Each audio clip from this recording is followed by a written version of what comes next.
Welcome to Burlap Teachers. Enjoy the video. In this video, I will explain how to make soup thicker. One of the simplest ways to achieve a richer consistency is by pureeing a portion of your soup.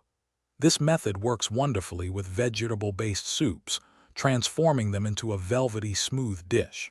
Just blend about 1/4 of the soup, then stir it back in for a natural, wholesome thickness.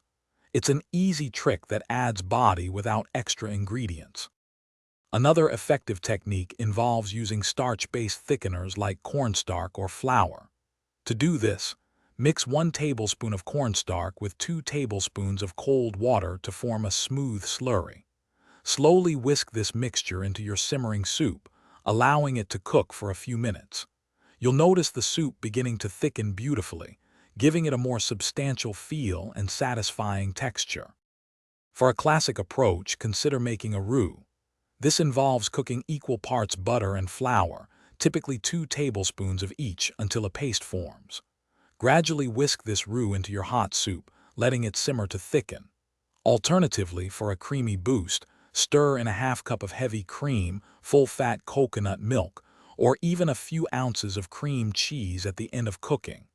These additions provide a luxurious mouthfeel.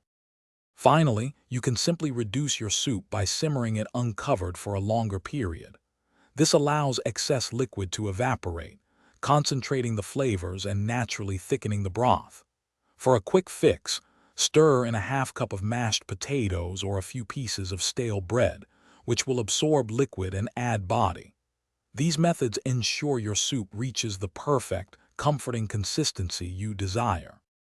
Thanks for watching. Consider subscribing if this video helped you.